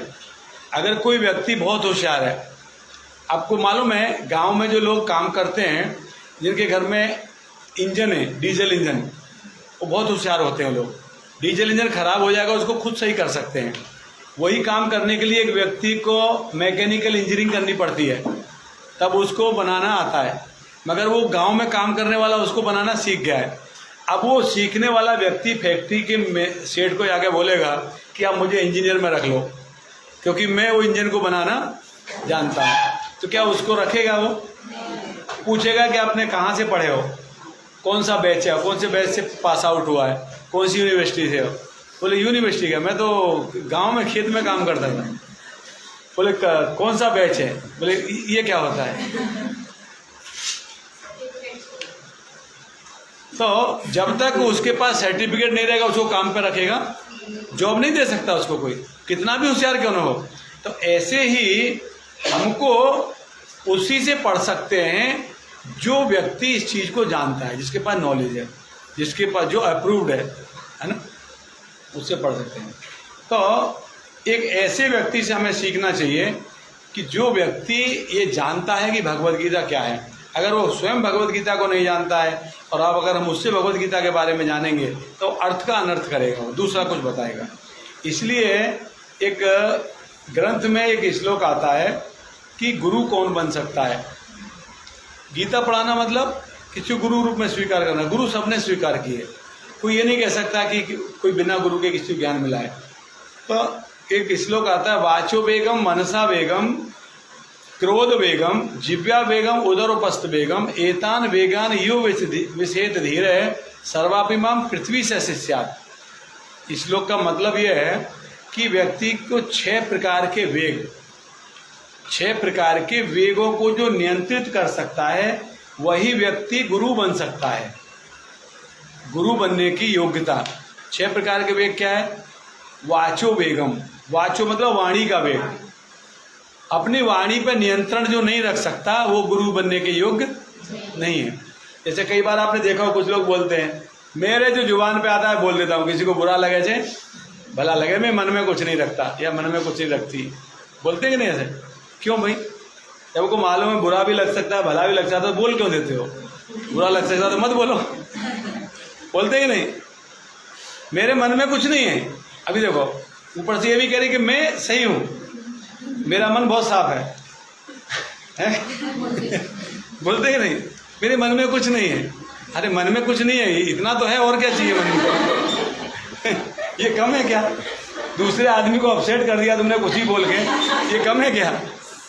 मेरे मन में कुछ नहीं है, मैं मुंह पे आता बोल देती हूँ। अरे तो ऐसे क्यों बोल देते हो? वाचो वेगम, ये वाणी का वेग है, इसको नियंत्रित करना आना चाहिए। कब बोलना है, क्या बोलना है, क्यों बोलना है, ये हमको मालूम होना चाहिए। ऐसे नहीं मुंह पे आ गया बोल दिया। वाणी का वेग है ना, वाचो वेगम। मनसा वेगम, मन का वेग, हमारे मन में अनेक प्रकार की बातें आएंगी, मतलब उसको हमको जज करना है, क्या सही है क्या गलत है, करना चाहिए कि नहीं करना चाहिए। मन तो कुछ भी कहेगा, मन के हिसाब से करते रहेंगे तो कहाँ से कहाँ पहुँच जाएंगे, खड्डे में गिर जाएंगे जाके, है ना। मन का वेगम, मनसा वेगम। क्रोध वेगम, क्रोध का वेग नियंत्रित करना बहुत कठिन है। भगवद गीता में आप पढ़ेंगे जब ना, तो दूसरे अध्याय का 60 to 63 नंबर श्लोक में आएगा वेग, क्रोध वेग का। बहुत अच्छा है वो, कभी पढ़ाएंगे उसको। क्रोध का वेग, क्रोध का वेग मानो नियंत्रित नहीं होता। लोग घर में दाल वाल भी फेंक देते हैं कई बार, हैं। मैं ये नहीं पूछूंगा किसके हुआ ऐसा, हो जाता है कई बार, तक नहीं खाना जाओ, है ना। बाद में बिना खाए सो जाते हैं, फिर बाद में सुलह होती है अगले दिन, होता है कि नहीं। ये क्रोध का वेग है, नियंत्रित नहीं होता। कभी कभी अपने बच्चे को जोर से मार देते हैं, बाद में सोचते हैं इसको जोर से तो नहीं लग गया। कभी बच्चों को ज़्यादा पीट देते हैं, फिर माँ को बोलते हैं मैं थोड़ा गुस्से मार दिया, इसको भूखा सो गया है, थोड़ा उठा के खाना खिला देना इसको, है ना। बाद में पता लगता है, क्रोध जाने के बाद। क्रोध का वेग नियंत्रित नहीं होता, ये नियंत्रित होना चाहिए। 3 वेग हो गए, वाचा, मनसा, क्रोध। और उदर जिव्या, उदर उपस्थ। जिव्या मतलब जुबान, उदर मतलब पेट, उपस्थ मतलब जननांग। ये तीनों का वेग भी नियंत्रित होना चाहिए। ये एक ही चीज में आता है तीनों, जुबान, जीभ का वेग, पेट का वेग और जनेंद्रियों का वेग। अगर कोई जुबान पे कंट्रोल करेगा, खान पान पे कंट्रोल करेगा, तो पेट का वेग भी कंट्रोल होगा और जनेंद्रियों का वेग भी कंट्रोल होगा। 3 और 3 6 प्रकार के वेगों को जो नियंत्रित कर सकता है, वो व्यक्ति गुरु बनने के योग्य है, वो गुरु बन सकता है। सर्वाभिमान पृथ्वी से शिष्यात्। सर्वाभिमान मतलब अगर वो पूरी पृथ्वी को भी अपना शिष्य बनाता है ना, तो भी कोई प्रॉब्लम नहीं है, क्योंकि उसके अंदर ये 6 प्रकार के वेगों को नियंत्रित करने की क्षमता है। अब आप देखिए, जितने गुरु हमारे जेल में बैठे हुए हैं, क्यों बैठे हुए हैं? 6 प्रकार के वेग में कहीं ना कहीं गलती किया है, इसलिए जेल में बैठे हुए हैं। किसी का मन पे कंट्रोल नहीं हो, किसी ने पैसा इकट्ठा किया, लूट मचाई, किसी ने जनेंद्रिय के वेग पे कंट्रोल नहीं हो, किसी ने व्यभिचार किया, इसलिए जेल में। कुछ ना कुछ रीजन है। तो ये जो 6 प्रकार के वेगों को नियंत्रित नहीं कर सकता, वो व्यक्ति गुरु बनने के योग्य नहीं है।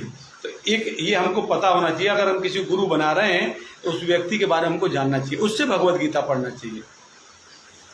और ग्रंथों में कहा गया है कि 4 प्रकार के संप्रदाय हैं, यूनिवर्सिटीज। दूसरे रिलीजियस में भी होगा, वो कुछ और होगा, बट हमारे में कहते हैं 4 प्रकार के संप्रदाय। उन 4 संप्रदायों के नाम दिए गए हैं। एक श्री संप्रदाय, एक ब्रह्म संप्रदाय, एक रुद्र संप्रदाय, एक कुमार संप्रदाय। ये 4 प्रकार के संप्रदाय। इन 4 प्रकार के संप्रदाय के बाहर अगर कोई व्यक्ति भक्ति कर रहा है, डिवोशनल सर्विस कर रहा है, तो उसका कोई मायने नहीं है। ये 4 ही बोनाफाइड है, ये 4 ही मान्यता प्राप्त है। ब्रह्म संप्रदाय जो हमारा इस्कॉन जिसके अंदर आता है, ब्रह्म संप्रदाय मतलब भगवान के द्वारा ब्रह्मा को ज्ञान दिया गया, वो ज्ञान ब्रह्मा के द्वारा जब नीचे आया उसको ब्रह्म संप्रदाय कहते हैं। श्री संप्रदाय जो बालाजी टेम्पल जो रहते हैं ना, बालाजी चैरिटेबल ट्रस्ट, बालाजी कांची क्या बोलते हैं उसको, ऐसा जो ट्रस्ट है ना, वो यानी ये जो वो श्री संप्रदाय में आता है, जिसके आचार्य रामानुजाचार्य है। वो व्हाइट वाला ऐसे तिलक लगाते हैं ना, ऐसे बीच में रेड रहता है, रामानुजाचार्य, श्री संप्रदाय। ब्रह्म संप्रदाय हमारा है जो इस्कॉन है। और रुद्र संप्रदाय इसके विष्णु स्वामी है, ये शिव जी के द्वारा चला है। और कुमार संप्रदाय जो ब्रह्मा जी के 4 पुत्र थे, सनत, सनातन, सनंदन, सनत कुमार, इन 4 पुत्रों के द्वारा संप्रदाय चला है। ये 4 संप्रदाय के अलावा अगर कोई बाहर भक्ति कर रहा है तो वो उसके कोई मायने नहीं है, वो खाली समय टाइम निकालना है खाली। तो इन 4 संप्रदाय में से कोई भी एक संप्रदाय आप अडॉप्ट कर सकते हो, ठीक है। तो और हमने बाद में हमने चर्चा किया गुरु की योग्यता के बारे में। तो गुरु की योग्यता के लिए गुरु के खान पान, गुरु के व्यवहार, गुरु का आचरण, ये देखना बहुत जरूरी है। तो अभी देखिए, हम लोग चार नियम की बात करते हैं, 4 नियम के बारे में हम बात करते हैं। जैसे हम 4 नियम हैं, हमारा इस्कॉन का अगर बात करूं तो हम लोग 4 नियम बोलते हैं। 4 नियम का पालन करना रहता है हमको। 4 नियम का पालन क्या कर रहा है? एक तो हमारा है कि मांसाहार नहीं करना है, पहला नियम है। दूसरा, जुआ नहीं खेलना है, दूसरा नियम। तीसरा नियम है व्यभिचार नहीं करना है। ये क्या सीटी मारता है बार बार? मैसेज आता है क्या? अच्छा। मांस नहीं खाना है, जुआ नहीं खेलना है, नशा नहीं करना है, व्यभिचार नहीं करना है। ये 4 नियम है। ये 4 नियम क्यों हैं? ऐसे ही नहीं है। 4 नियम का मतलब है 4 नियम के ऊपर 4 चीज निर्भर है। 4 नियम के ऊपर 4 चीज निर्भर है। जैसे हम लोग सभी कहते हैं दया, सब कहते हैं दया दिखाना चाहिए, लेकिन मांस खाने से हम दया नहीं दिखा सकते। दिखा सकते हैं क्या? कोई कह सकता है मैं थोड़ी मार रहा हूँ, मैं तो लेके आ रहा हूँ, पैसा दे के ला रहा हूँ, लेकिन वो मार भी हमारे लिए रहा है ना, पैसा दे रहे हैं इसलिए। दया, दया इज ए पिलर, धर्म का एक पिलर है दया। दया। दूसरा, नशा, नशा नहीं करना चाहिए। नशा जो मांस खाता है उसके अंदर दया नहीं रहती। जो नशा करता है वो तपस्या नहीं कर सकता। तप करना, तप समझ लो, तपस्या करना। जो नशा करने वाला अपने पैर पे चल के अपने घर की बेल दबा दिया, यही बहुत है, बाजू वाले का नहीं दबाया। और उससे क्या उम्मीद करेंगे जो नशा किया हुआ है? तपस्या कहाँ से करेगा वो? ठीक से चल नहीं। तपस्या का मतलब है स्वेच्छा से अपने शरीर को कष्ट देते हुए अपने मन को कंट्रोल करना, स्वेच्छा से, फोर्सफुली नहीं। ऐसा नहीं है मैंने हाथ यहाँ बांध दिया 4 महीने के लिए मेरा हाथ ऐसे ही रखूंगा, नहीं, ये तो फोर्सफुली हो गया। मेरी स्वेच्छा से, जैसे हम लोग कुछ लोग उपवास करते हैं, सभी धर्मों में उपवास होता है ना। जैसे कभी कभी हम रात में एक ही बार खाएंगे या 24 घंटे में एक बार खाएंगे, है ना। कुछ 9 दुर्गा करते हैं, कुछ 1 महीने का होता है, अलग अलग रहता है। ये तपस्या कही जाती है। तो जो नशा करने वाला व्यक्ति वो तपस्या नहीं कर सकता। तो तपस्या, मांसाहार नहीं करना, नशा नहीं करना, जुआ नहीं खेलना। जुआ खेलने क्यों नहीं खेलना? कि जुआ खेलने वाला व्यक्ति कभी सत्य नहीं बोलता। अब अपने बच्चों को सिखाते हो क्या झूठ बोलना चाहिए? कोई सिखाता है ऐसा? कोई नहीं सिखाता। सब क्या बोलते हैं? सच बोलना चाहिए, ये बोलते हैं ना सब लोग। तो सच, जुआ खेलने वाला सच नहीं बोलता। आप पहले कभी देखा होगा पत्ते खेलते थे ना, जिसके पास में इक्का, वो तुरंत बोलते हैं, क्या बोलते हैं, जो इक्का रहता ना, वो जिसके पास आता है वो छुपा लेता है, बोला मेरे पास नहीं है, इसके पास होगा। बताता नहीं, अपने पत्ते दिखाता नहीं है, झूठ बोल देता है, ये मेरे पास नहीं है। और जब मौका आएगा तो उसको तुरंत निकाल कैसे मारेगा, लाओ ये मेरा हो गया। मतलब होता है कि नहीं? पत्ते खेला किसी ने? नहीं खेला। हम खेलते थे पहले, पढ़ते थे जब गाँव में। तो जुआ नहीं खेलते थे, जस्ट मनोरंजन की पत्ता खेलते। जुआ तो खेलना मतलब पैसा लगाया जाता है उसके ऊपर, ये इतना पैसा लगा दिया। कभी कभी लोग क्या करते हैं, एक दिन में बर्बाद हो जाते हैं। अब देखा है कौरवों के पांडवों के बीच में क्या हुआ था? जुआ में ही हुआ था सब। जुआ में सब हार गए थे। कई बार ऐसा हुआ है, लोगों के पास 10,000 रुपया है, 10,000 से 20,000 बना लेता है, और 20 से 40 करने के चक्कर में वो 10 भी चले जाते हैं, फिर खाली हाथ घर आ जाता है।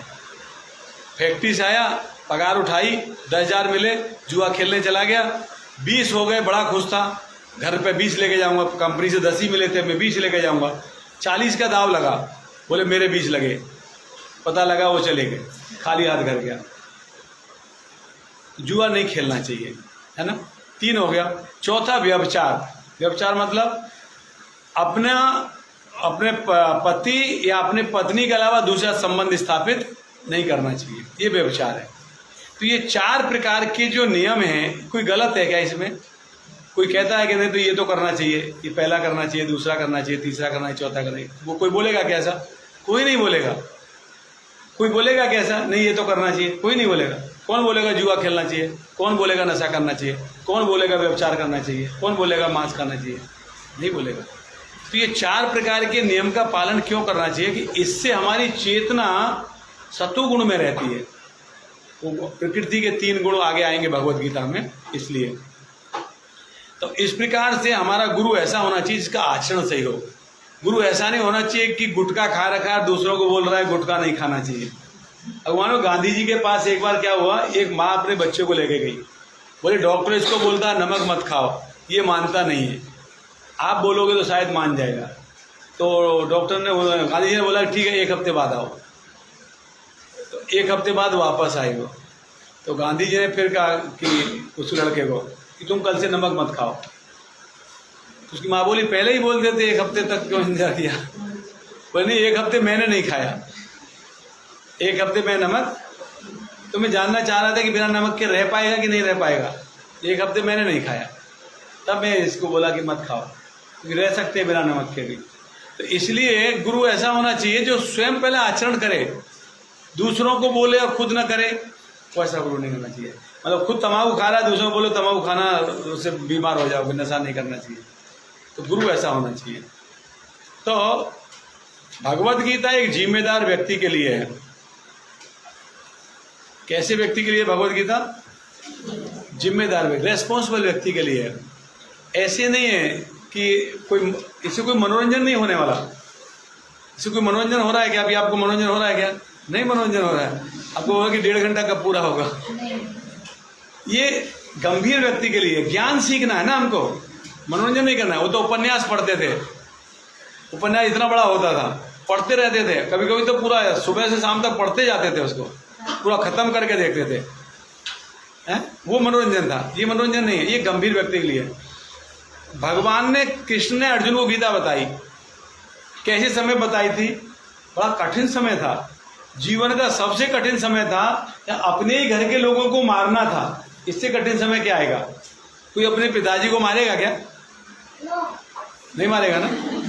कोई अपने घर में अपने दादाजी का फोटो भी लगाए ना, उसको बोले फोटो में पत्थर मार, तो फोटो में पत्थर नहीं मारेगा कोई।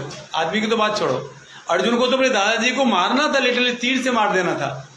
अब हम तो फोटो पत्थर नहीं मार सकते, उनको तो तीर मार के खत्म करना था।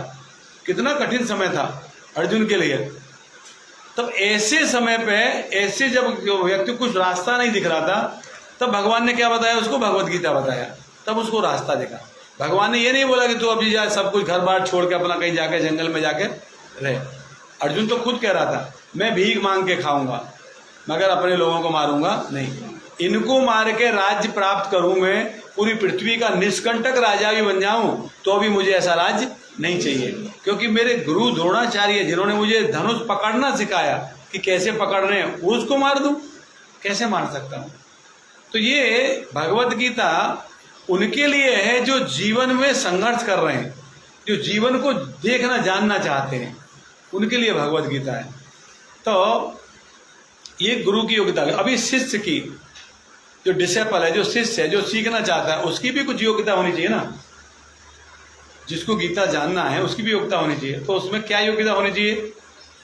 अभी से आपको कोई स्टूडेंट्स है, उसमें कोई योग्यता होनी चाहिए ना, है ना। वो ध्यान से आपको सुने, आप बोलो तो ध्यान से सुने, ये तो एक योग्यता होनी चाहिए। आप होमवर्क दो उसको करके लाए, ये भी योग्यता होना चाहिए कि नहीं? फिर आप कितना मेहनत करोगे उसके पीछे, वो तो नहीं समझ पाएगा। फिर पेरेंट्स आगे बोलेंगे हमारा बच्चा कुछ नहीं जानता है, तो आप बोलोगे हम तो 40 बच्चों को साथ पढ़ा रहे हैं, तो 39 जानते हैं, एक नहीं जानता है, तो उसके लिए हम क्या करेंगे बताइए? हम तो सबको पढ़ा रहे हैं साथ में, एक नहीं समझ रहा है तो उसकी, क्योंकि उसकी योग्यता नहीं है। हम तो अपना 100% दे रहे हैं, हम अपना एफर्ट डाल रहे हैं, मगर वो नहीं समझ रहा, तो हम क्या कर सकते हैं? उसको समझना चाहिए ना। तो इसलिए शिष्य के अंदर भी योग्यता होना चाहिए। क्या योग्यता होना चाहिए? वो नम्र होना चाहिए, मस्ट बी हम्बल, नम्रता होनी चाहिए आपके। अब किसी पर मांगने जा रहे हो तो रौब से मांगोगे क्या? आपको नहीं मालूम, या आपके पास नहीं है वो चीज़, उसके पास है, आपको उससे लेना है, रौब से लोगे क्या? डांट के लोगे क्या? कैसे लोगे? नम्रता से लोगे, प्लीज़ थोड़ा दे देना, ऐसे ही बोलोगे ना, ए ला देगा क्या? वो नहीं देगा। नम्रता होना चाहिए, जिज्ञासु होना चाहिए, जानने की इच्छा होनी चाहिए। अब अच्छा फिर क्या होगा, अब उसके बाद क्या होगा, और आगे क्या होगा, उसके अंदर जिज्ञासा होगी, तभी वो ध्यान भी देगा, सुनेगा भी। नहीं तो सोच रहा होगा भी 1:30 बजने में कितना टाइम है कि नहीं? जिज्ञासा उसके अंदर से आनी चाहिए, ये गुण होना चाहिए। सर्विस एटीट्यूड होना चाहिए, सेवा भावी होना चाहिए, सर्विस एटीट्यूड होना चाहिए, सर्विस एटीट्यूड भी होना चाहिए। दूसरों की सेवा करने का उसके अंदर भाव आना चाहिए, ये भी एक क्वालिटी है, सेवा भावी होना चाहिए। उसको विश्वास भी होना चाहिए, मैं जो जान रहा हूँ वो, जो मुझे बताया जा रहा है वो सही है। नहीं तो क्या करेगा? सुन लेगा बाद में, इधर से इधर निकाल देगा, इस कान से इस कान में निकाल देगा। विश्वास होना चाहिए उस पर, श्रद्धा भी होनी चाहिए उसके अंदर। श्रद्धा नहीं है तो भी वो सीख नहीं सकता, ज्ञान नहीं ले सकता। श्रद्धा होनी चाहिए। और ही मस्ट बी डिवोटी भी होना चाहिए उसको, भक्त भी होना चाहिए उसको श्रद्धा नहीं है। भगवान गीता के लिए बोलते हैं कृष्ण अर्जुन से कि जो व्यक्ति मेरे अंदर श्रद्धा नहीं रखता है, जिसको मेरे पे विश्वास नहीं है, उसको गीता नहीं बताना चाहिए, क्योंकि बता के मतलब नहीं है ना। अगर वो व्यक्ति ले ही नहीं रहा है, एक्सेप्ट ही नहीं कर रहा है, समझ ही नहीं रहा है, सुन ही नहीं रहा है, तो फिर बताने से मतलब क्या है। इस प्रकार से तो डिसिपल में ये भी गुण होना चाहिए, नंबर होना चाहिए, जिज्ञासु होना चाहिए, सर्विस एटीट्यूड होना चाहिए, विश्वास होना चाहिए, श्रद्धा होना चाहिए और भक्त भी होना चाहिए। तो ये क्वालिटी अगर अब आपको आगे भगवत गीता को जानना है तो आपके अंदर भी डेवलप करना चाहिए, तब आप भगवत गीता को समझ पाओगे। तो आज हमने भगवत गीता का यहाँ तक बेसिक हमने चर्चा करी भगवत गीता के बारे में कि भगवत गीता क्यों आवश्यक है। तो क्या क्या चर्चा किया हमने। हमारी लाइफ में दुख है, ये तो पक्का है, मगर हम बोल देते हैं फाइन थैंक यू, मगर फाइन नहीं है। अब दुख क्यों है ये जानने के लिए हमको क्या करना पड़ेगा, दुख कहाँ से आ रहा है उसके सोर्स जानने पड़ेंगे। उसके लिए हमें क्या चाहिए, नॉलेज चाहिए। नॉलेज को कैसे लेंगे, तो 3 प्रमाण बताए, शब्द, अनुमान और प्रत्यक्ष। सामने देख के समझ लेंगे, अनुमान लगा लेंगे, या तो कोई बताएगा तो जान लेंगे। तो कौन सा परफेक्ट है, कोई बताएगा वो सही है, शब्द प्रमाण। कोई बताएगा ना, या टीचर पढ़ाएगी वो सही है ना। हम अपने से एक्सपेरिमेंट नहीं कर सकते। ऐसे बोलेंगे इसमें इतना ग्राम ये डालेंगे केमिकल तो इसमें ब्लास्ट होगा, तो हम उसको प्रैक्टिकल नहीं करेंगे, नहीं मैं थोड़ा ज़्यादा डाल के देखता हूँ क्या होगा। इतना बोलेंगे उतना ही करना है हमें, इस प्रकार से। तो उसके बाद में फिर हमें कहाँ से जानना है, तो ग्रंथ से, शास्त्रों से। शास्त्र पढ़ सकते हैं क्या इतने सारे, नहीं, पॉसिबल नहीं है। तो क्या करेंगे, भगवत गीता। भगवत गीता सार है सभी ग्रंथों का। तो कैसे पढ़ें, कौन बताएगा, तो फिर एक गुरु होना चाहिए कोई। तो गुरु कौन हो सकता है, तो मैंने 6 प्रकार के वेग बताए, 6 वेगों को नियंत्रित करे। और साथ ही साथ गुरु का भी कोई गुरु होना चाहिए। इट मस्ट बी परंपरा, इससे सीखा, इसने इससे सीखा, इसने इससे सीखा, इसने इससे सीखा। कोई ऐसा नहीं कह सकता कि मैं रात को सोया, देवी माँ सपने में आई, बोले कल से तू गीता पढ़ा। खुद पढ़ के जब तक खुद दूसरे से पढ़ेगा नहीं, दूसरे को पढ़ा सकता। जैसे हम लोगों ने ट्रेनिंग लिया है ना, तभी तो हम पढ़ा रहे हैं। हमको किसी ने पहले सिखाया तब हम दूसरों को पढ़ा रहे हैं। अगर ऐसे ही कोई आके बोले कि मैं तो बहुत होशियार हूँ, तो कोई उसको स्कूल में रखेगा नहीं। तो उसका भी, गुरु का भी कोई गुरु होना चाहिए, तब वो दूसरे को पढ़ा सकता है। उसने भी किसी से पढ़ा होना चाहिए पहले से। ये हो गया। उसके बाद में हमने बताया फिर शिष्य कैसा होना चाहिए। तो अभी जो लास्ट चर्चा किया, वो हम्बल होना चाहिए, वो सर्विस एटीट्यूड होना चाहिए, विश्वास होना चाहिए, श्रद्धा होना चाहिए, जिज्ञासा होनी चाहिए उसके जानने के लिए, ये क्वालिटी होनी चाहिए। आज हमने इतना चर्चा किया, और कल हम चर्चा करेंगे भगवत गीता में है क्या, सब्जेक्ट क्या है भगवत गीता के, भगवत गीता में क्या क्या चीज़ के बारे में बताया गया है, ये हम कल चर्चा करेंगे। और परसों हम चर्चा करेंगे उससे आगे का। ठीक है, 2 दिन में आपको ये बेसिक हो जाएगा। फिर अगर पॉसिबल हो तो आपको फिर भगवत गीता स्टार्ट करें। अभी देखो हम भगवत गीता पढ़ाते हैं, कभी कोई क्लास हम पढ़ाते हैं, कभी कोई क्लास हम पढ़ाते हैं। तो कभी ये 2 टीचर सुन पाती हैं, कभी वो 2 टीचर सुन पाती हैं। अगर पॉसिबल है ये 3 दिन के बाद वीक में 1 दिन हम अपनी क्लास यहाँ पर रख सकते हैं, Gita class, particularly Gita class. Week में 1 दिन, अगर वीक में 1 दिन नहीं रख सकते तो मंथ में 1 दिन रख सकते हैं। तो हम एक नंबर श्लोक से लेकर स्टार्ट करेंगे और 5-6 श्लोक 1 दिन में हो जाएंगे। तो आपको बहुत सारी चीज़ को जानने को मिलेगी, प्रैक्टिकल चीज़ जानने को मिलेगी गीता में है क्या। ठीक है, ये मत बोलना कि हमारा संडे खराब करवाएंगे फिर हैं, तो तभी आप जानने को मिलेगा ना आपको। तो अभी हम 3 दिन में तो भगवत गीता के बेसिक बताएंगे कि भगवत गीता में है क्या। भगवत गीता पढ़ने के लिए 3 दिन इनफ नहीं है ना, तो आपको फिर आगे समय देना पड़ेगा। या तो मंथ में 1 वीक रखो, कोई भी लास्ट, या तो आपका स्कूल छूटने के बाद में 1 घंटा समय रखो, जैसे आपको उचित लगे, या कभी आपके स्कूल में कभी टाइम मिले, जैसे आपको उचित लगे। जानना चाहिए, मेरा मतलब ये है। एक बार आप गीता सुनेंगे ना दूसरे से, तब आपको पढ़ते समय भी उसको पढ़ने में आएगा। तो कई बार आपको पढ़ते हैं तो भी समझ में आता नहीं है, इसलिए। ठीक है, हरे कृष्णा। हरे कृष्णा। किसी को कुछ क्वेश्चन? हाँ, प्रश्न है तो पूछिए, आज की क्लास से रिलेटेड।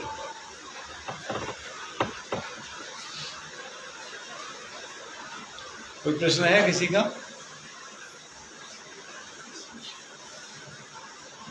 पूछिए, कोई प्रश्न नहीं है।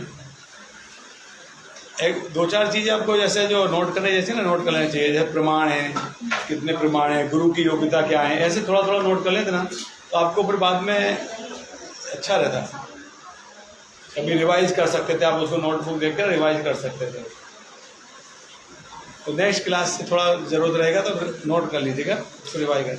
जैसे हमने कुछ चीज़ों बात किया ना, जैसे सोर्स ऑफ नॉलेज की बात करी, तो 3 प्रकार के सोर्स की बात की, वो नोट कर लेना चाहिए था।